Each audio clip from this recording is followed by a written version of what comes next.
Assalamu alaikum wa rahmatullahi wa barakatuh. Bismillah walhamdulillah wa salatu wa salamu ala rasulillahi wa ba'd.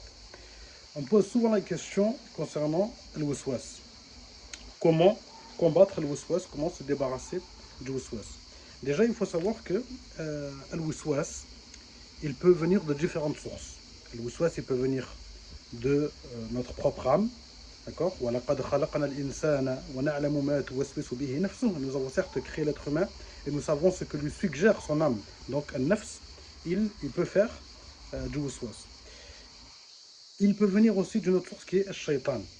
Shaytan, le diable, qu'il soit un diable parmi les êtres humains ou un diable parmi les djinns.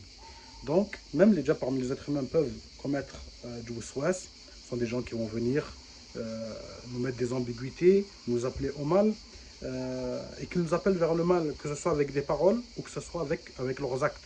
D'accord? Et donc ça, pour s'en débarrasser, tout simplement déjà demander à Allah subhanahu wa ta'ala de nous aider à nous écarter des mauvaises personnes et bien choisir ses fréquentations, s'écarter des gens qui nous tirent vers le bas plutôt, et aller plutôt vers les gens qui nous appellent à adorer Allah subhanahu wa ta'ala pour la faire rapide. Ensuite, on a donc comme autre source, et c'est ce qui nous intéresse là, le waswas qui provient de shaitan. Le waswas, il peut provenir de différents shaitans. Parmi ces shaitans-là, parmi ces shayatines, il y a al-qarin. Le qarin, c'est le diable qui est toujours, donc depuis notre naissance jusqu'à notre mort, qui est à notre gauche, et qui est là pour nous appeler au mal, billah. Qui est là pour nous appeler au mal, et donc il faut constamment le combattre, constamment le repousser, ne pas répondre à ces appels sataniques. Aussi, il peut venir d'autres shayatines comme le khinzab, le diable qui vient nous déconcentrer pendant notre salat. Il peut venir par différents autres diables, parmi certains djinns qui peuvent être là à cause de sihr, à cause de l'ayn, ou simplement un mess, un diable qui vient juste pour nous opprimer sans aucune raison, ou bien qui vient pour se venger ou autre. Et donc ils peuvent venir et nous mettre des waswas. Ensuite, le waswas, il a différents degrés, on va le voir rapidement. Donc, en général, le waswas, il commence soit par al-nafs, par l'âme, ou al-qarin, en général. Et quand on va y répondre, et quand on va commencer à suivre ce waswas, à répondre à ses appels, à y prêter attention, alors là, billah, il peut se transformer en waswas qahri, et là, ça devient plus grave, et ça peut même causer des problèmes mentaux. On aura besoin de voir, donc, on pourra s'aider de certains psychologues, à bien choisir un psychologue, bien entendu, musulman, qui est accroché au Coran, la Sunna, et qui connaît un peu les deux mondes. Il pourra nous orienter, Inch'Allah ta'ala. Et on va avoir besoin vraiment d'un suivi qui est un peu plus long. Et ce waswas-là, il s'appelle le waswas al-qahri. Le waswas al-qahri, qu'Allah nous en préserve. Ça peut mener même à des tocs, etc. D'accord? Donc, le waswas, il commence souvent par l'âme ou le qarin, qui va venir nous dire... alors, il peut toucher la croyance. Ça peut venir nous donner des pensées, nous faire croire à la personne qu'elle n'est plus croyante, qu'elle est sortie de l'islam, qu'elle doute des paroles d'Allah subhanahu wa ta'ala ou de son messager, qu'elle doute de la divinité d'Allah subhanahu wa ta'ala ou de la prophétie de Muhammad alayhi salatu wassalam. Ça peut venir de différentes manières, comme il dit le Nabi alayhi salatu wassalam dans un hadith, si je me souviens, qui est rapporté par Abu Huraira, si je ne me trompe pas, il est dans Sahih Muslim, où il nous dit que Shaitan, le Nabi alayhi salatu wassalam, il nous dit que Shaitan peut venir à une personne et lui dire, dans sa tête, lui dire qui a créé ceci, et qui a créé cela, et qui a créé ceci, et qui a créé cela, jusqu'à ce qu'elle lui dise, donc cette personne, elle cesse donc de lui répondre, juste dans sa tête, jusqu'à ce qu'elle lui dise, et qui a créé Allah, ou dans une version, qui a créé ton Seigneur, billah. Donc, le Nabi alayhi salatu wassalam, il dit, celui qui est touché par cela, alors qu'il dise amantu billah, فليقل آمنت بالله ولينتهي, qu'il dise je crois à amantu billahi wa rasulihi ولينتهي, qu'il dit donc je crois à Allah et son messager, et qu'il cesse d'y penser, de penser à cela, d'accord, qu'il ignore complètement toutes ces questions-là. Dans une autre version, il dit فليستعذ بالله ولينتهي, qu'il recherche refuge auprès d'Allah et qu'il cesse. Donc qu'il cesse de penser et de répondre à ces questions-là qui lui traversent l'esprit. Certains compagnons sont allés voir le Nabi alayhi salam. Ils lui ont dit, ah, Rasulallah, on a des choses qui nous passent dans la tête qui sont très graves, qu'on n'ose pas répéter. Certains disent, on préférait être jeté du ciel plutôt que de les répéter. Dans d'autres versions, on dit, je préférais être carbonisé, être rendu, être mis en cendre plutôt que de répéter ce qui me passe par la tête, comme une mauvaise pensée, mauvaise croyance. Et le Nabi alayhi salam a répondu à ces personnes, vous ressentez vraiment cela? Ils ont dit oui, ya Rasulallah. Il a dit alors, cela est la foi pure. Cela est la vraie foi. Qu'est-ce qu'il voulait dire en fait?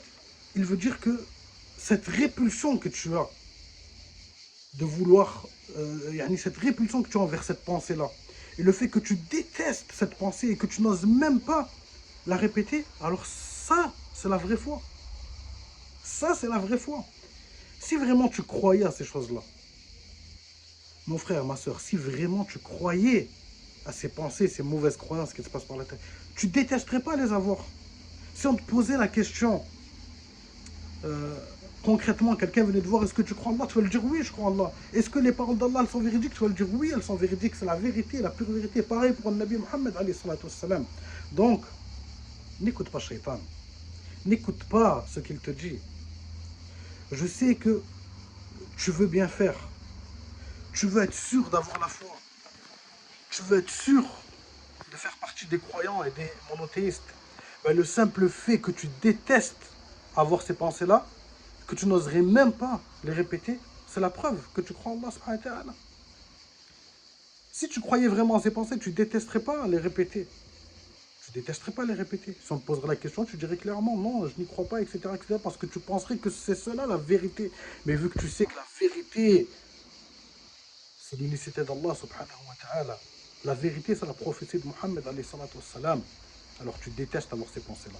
Donc le simple fait que tu détestes avoir ces pensées, et que tu ne détestes même les répéter, et que tu as peur de les répéter, ça c'est la vraie foi, la foi pure. Donc n'écoute pas ce que te dit Shaitan. Et fais comme il t'a dit plutôt le Nabi Muhammad alayhi salam, celui qu'Allah azza wa jalla a envoyé en tant que miséricorde pour l'humanité. Il a dit Qul amantu billahi wa rasulih. Dis je crois en Allah et son messager. Et cesse d'y penser. Et recherche refuge auprès d'Allah azza wa jalla contre Shaitan. Dis a'udhu billahi minash shaitanir rajim. Et arrête d'y penser. D'accord? Ça c'est le meilleur remède. Et c'est le remède qui nous a été rapporté par celui qui ne parle pas sous l'effet de la passion. Mais c'est qu'une révélation qui lui a inspiré, le prophète Mohammed alayhi salatu wassalam. D'accord? Donc il faut y croire avec certitude. Il faut y croire avec certitude, ce qu'il te dit le Nabi Mohammed alayhi salatu wassalam. Donc tu dis amantu billahi wa rasulihi, et tu dis a'udhu billahi minash shaitanir rajim, et tu arrêtes d'y penser. Et tu n'y penses plus. Et tu repousses ces pensées-là. Et tu penses à autre chose. Et tu fais comme s'il y avait un fou qui parlait derrière toi, qui dit des paroles dont on ne peut prêter attention. D'accord? Et qui ne cesse de te suivre. Il cesse de te suivre et te dire non, tu crois pas, non, tu crois pas, non, tu doutes de la parole d'Allah. Non, tu as renié tel attribut ou telle parole d'Allah ou de son messager. Et toi, tu sais qu'il est fou. Et donc tu n'écoutes pas ce qu'il dit. Tu continues à faire ton chemin. C'est la même chose. D'accord? Et même Shaitan est encore plus bas que ce fou-là qui pourrait te parler derrière ton dos. Aussi, le waswas peut venir dans les adorations. Le waswas peut venir dans les adorations. Par exemple, la personne va prier, elle va dire en fait, ah, je crois que j'ai pas fait telle raka'a. Ah, elle va terminer sa prière, elle va dire, ah, je crois que j'ai oublié une raka'a, je crois que j'ai oublié un sujoud, je crois que j'ai oublié un takbir, j'ai pas dit Allahu Akbar, etc. Quand la personne est touchée par le waswas al-qahri, c'est-à-dire que ça lui arrive tout le temps, elle a tout le temps ce doute, d'accord? Plusieurs fois par jour, plusieurs fois dans la semaine, etc.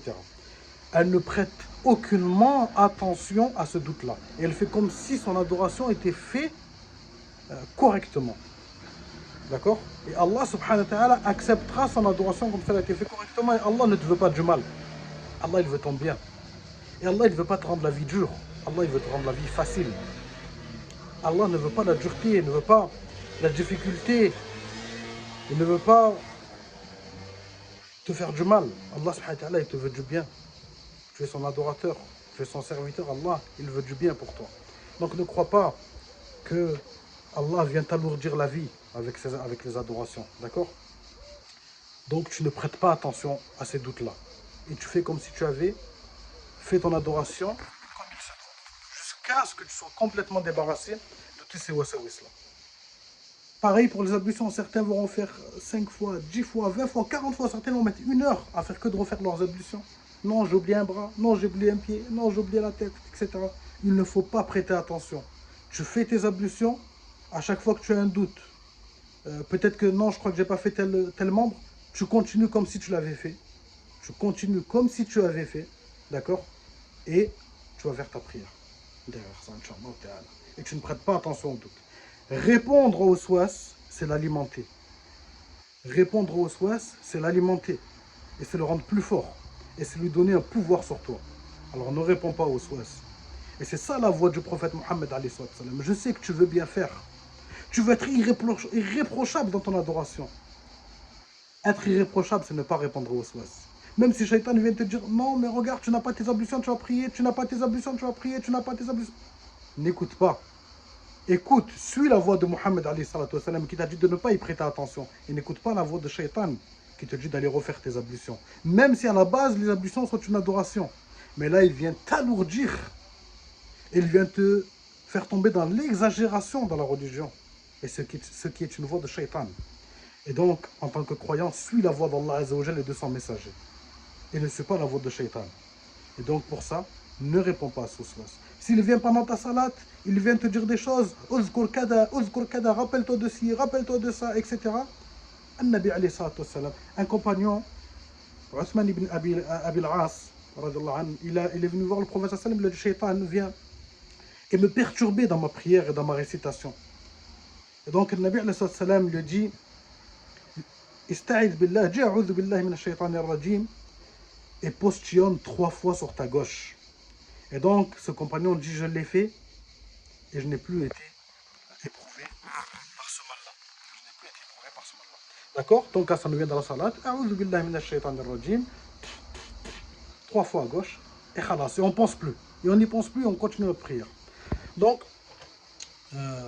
parmi les choses qui vont nous aider lorsqu'on est touché par le waswas. Déjà, avant ça, comment nous aider à ne pas tomber dans le waswas? Premièrement, beaucoup de dua. Beaucoup de dua. Faire les adhkar du matin, adhkar au sabah ou le masa, les adhkar, les évocations en se réveillant, en allant dormir, en enlevant nos habits, en allant aux toilettes, en sortant des toilettes, en allant à la maison, en rentrant dans la maison, en sortant de la maison. Tout cela. Répétez beaucoup al-mu'awwidhat. D'accord? Les sourates protectrices et surtout surat al-Nas. Lire beaucoup de Coran, s'écarter des interdits, bien évidemment. Parmi ce qui est très important, la science religieuse. La science religieuse, c'est très très important. Pourquoi? Par exemple, certaines règles vont nous permettre justement de ne pas alimenter le waswas, surtout quand le waswas vient toucher nos adorations, et vont nous permettre de ne pas répondre à certains doutes. Par exemple, quand on connaît la règle que la certitude n'est pas dissipée par le doute. C'est-à-dire, par exemple, moi j'ai fait mes ablutions, je me rappelle les avoir fait, mais maintenant je doute, est-ce que je les ai perdus ou pas? Alors le doute ne dissipe pas la certitude. J'ai la certitude que je les ai fait? Oui, je les ai fait à 1 heure par exemple. À 13 heures, j'ai fait mes ablutions. À 15 heures, je ne me souviens plus, est-ce que je crois que je les ai perdus? Je ne suis pas sûr. On revient à la certitude, c'est que j'avais fait mes ablutions. Donc je reste sur la certitude, j'ai mes ablutions. Quand on connaît ce genre de règles-là, on va pouvoir combattre le waswas. Et justement, le fait de ne pas connaître ces règles-là, certaines personnes vont refaire plusieurs fois les ablutions et au final, ils vont tomber, ils vont être touchés par le waswas al-qahri. Ils vont être touchés par le waswas al-qahri. Donc, bien faire attention, connaître, apprendre sa religion pour ne pas tomber dans ces choses-là. Savoir comment réparer sa prière quand on se trompe. Savoir comment réparer sa prière quand on se trompe. Savoir comment terminer sa prière quand on arrive en retard à la prière. Toutes ces choses-là vont nous aider, bien évidemment. Même les choses pour combattre le waswas, comme on a cité les paroles de Nabi, qu'il recherche refuge auprès d'Allah et qu'il cesse, qu'il dit amantu billahi wa rasoulih, qu'il dit je crois en Allah et son messager, qu'il cesse. Tout cela fait partie de la science religieuse qu'il convient d'apprendre pour que la personne puisse être forte. Et cela va créer avec les invocations et évocations, cela va créer une citadelle. Une forteresse autour de la personne par laquelle Allah subhanahu wa ta'ala va protéger la personne de ces maux-là. Une fois que la personne elle est touchée par le waswas, donc comme on a dit, tout ce qu'on vient de citer également, et également il faut que la personne se forge une force mentale. Il faut qu'elle devienne très forte mentalement. Il faut qu'elle se renforce mentalement parce que le waswas, c'est un combat, oui, qui est spirituel, mais également qui est psychologique et mental. Il faut que la personne soit forte dans sa science et dans sa foi, dans ses adorations, mais également mentalement.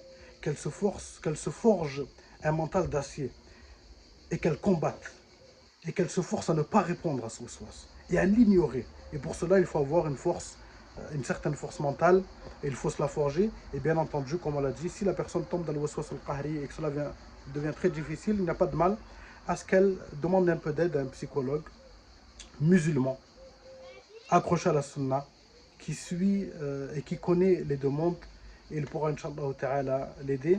Et s'il y a des questions, il n'y a pas de mal, Inch'Allah Ta'ala, à ce que vous les posiez en commentaire pour qu'on puisse détailler certains points qui n'auraient pas été clairs, Inch'Allah Ta'ala. J'espère que cela sera profitable à mes frères et mes sœurs. وصلى الله وسلم على نبينا محمد وعلى آله وصحبه أجمعين والسلام عليكم ورحمة الله وبركاته.